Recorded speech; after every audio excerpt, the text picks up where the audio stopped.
आ रहा है ये समझने के लिए वो क्या खबर ला रहा है, अच्छी है बुरी है, सामने वाला व्यक्ति क्या लेकर आ रहा है, अच्छा है बुरा है, कम से कम वो हमारे दरवाजे पर आकर खड़ा होगा, दरवाजा बंद होगा, जितनी देर खड़ा रहेगा उतनी देर उसके दरवाजे पर श्री शिवाय नमस्तुभ्यम पड़ेगा। जब आप दरवाजा खोलोगे तो उसके मुख का दर्शन करोगे, उसके चेहरे का दर्शन करोगे। अपना स्मरण, अपनी भक्ति, अपना विश्वास शिव के प्रति, भरोसे को बढ़ा, विश्वास को बढ़ा लो। और जब भरोसा और विश्वास दोनों बढ़ता है, जब भरोसा और विश्वास दोनों बढ़ता है तो शिव तत्व प्राप्त होता है। शिव तत्व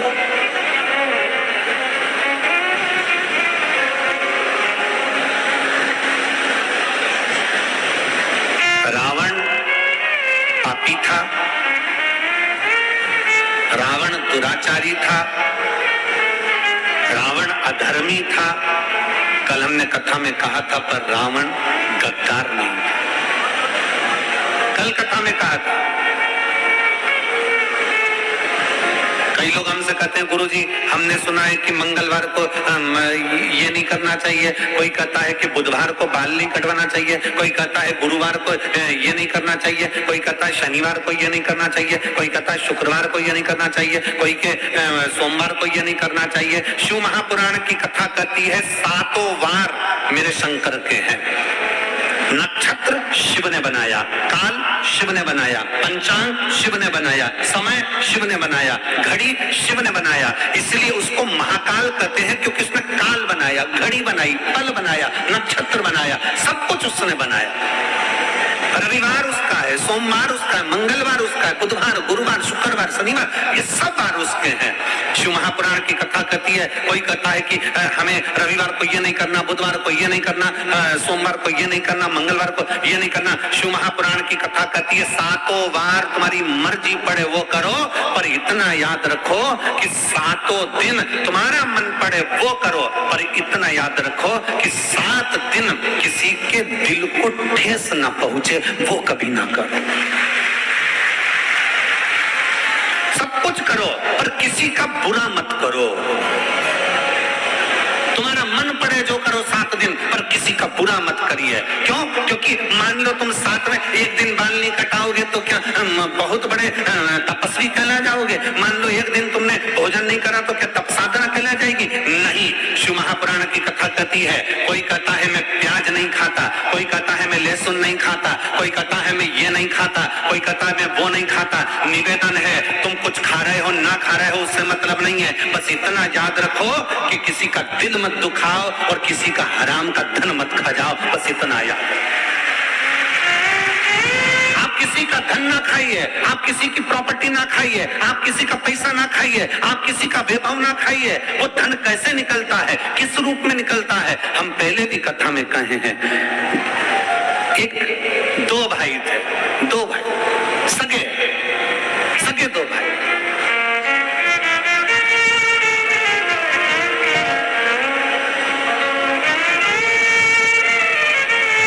एक भाई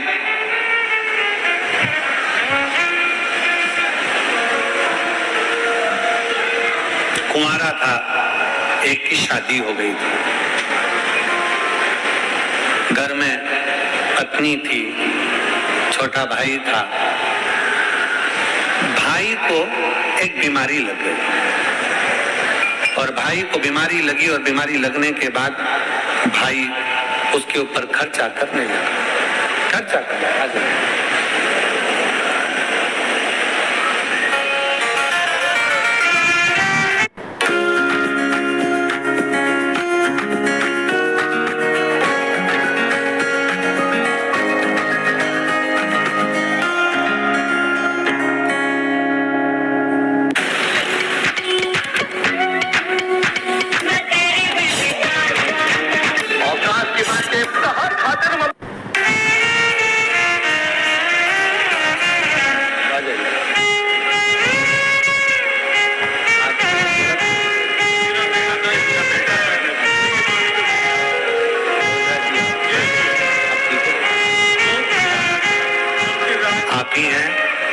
ओझा जी हैं जिन्होंने इनसे कहा था कि अपने 16 साल का बेटा जिसका ब्रेन खोल दिया गया और कोमा में चले गया, उसके पास में 1 घंटे तक लगातार उसके कानों में श्री शिवाय नमस्तुभ्यं बोलते रहे और आज बेटा ठीक हो गया है।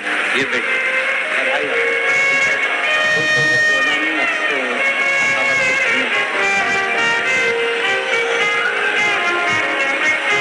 शिव तत्व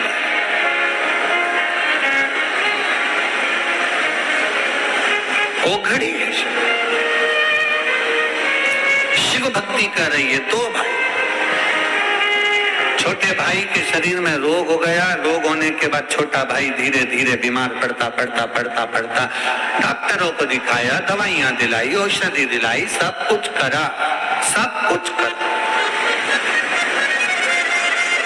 आखिरी में छोटा भाई ठीक नहीं हुआ। पैसे पे पैसा लग रहा था, धन पर धन लग रहा। धर्म पत्नी ने अपने पति से कहा, सुनो तुम्हारे भाई पर लगभग लाखों रुपए खर्च हो गए पर तुम्हारा भाई ठीक नहीं होता, तो मेरा निवेदन है डॉक्टर से मिल लो और डॉक्टर से मिलकर एक काम करो कि तुम्हारे भाई को धीरे धीरे कर कोई ऐसी दवाई दे दो जिससे तुम्हारा भाई, क्योंकि चल सकता नहीं, पड़ा रहता है, पलंग पर है, उसका जीवन बेकार हो गया, तो उससे तो उसके प्राण छूट जाए तो अच्छा, डॉक्टर से मिलो जाकर।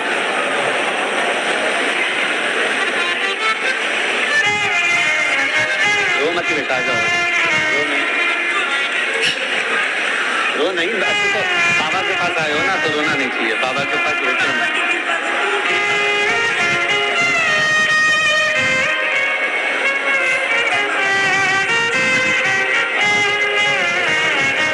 कह रही हैं, मैंने पत्र में लिखा, एक बार तो प्राण छूट चुके थे, दूसरी बार ठीक हो गया, कुछ दिन बाद वापिस कोमा में चले गया, फिर वापिस मंदिर जाना चालू करा, तीसरी बार फिर कोमा में चले गया और बाबा की कृपा से अब बेटा पूर्ण तरह से ठीक होकर बाबा के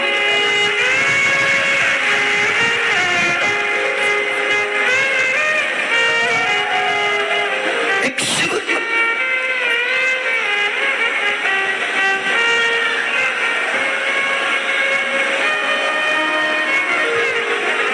बड़े भाई की पत्नी ने कहा कि अब इनका शरीर, तुम्हारे छोटे भाई का शरीर साथ नहीं दे रहा है, डॉक्टर से मिलो और कोई ऐसी दवाई ले लो जिससे स्लो पॉइजन जैसा दे देकर, अगर अपन पॉइजन देकर मारेंगे तो लोग कहेंगे कि बताओ भाई को मार दिया।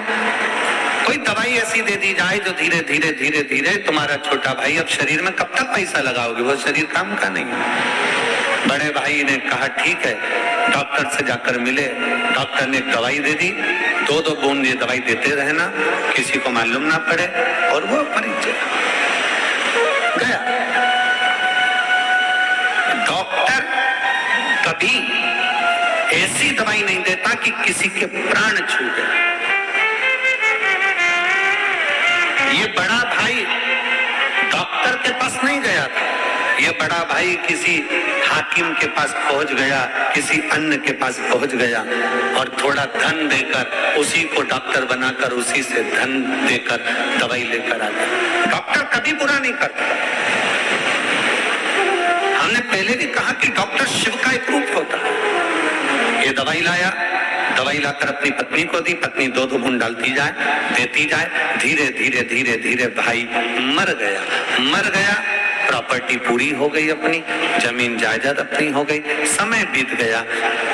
बड़े भाई के घर में औलाद नहीं थी, जैसे ही छोटा भाई मरा उसके 1 साल बाद छोटे भाई मरने के बाद में भाई की पत्नी को औलाद हो गई।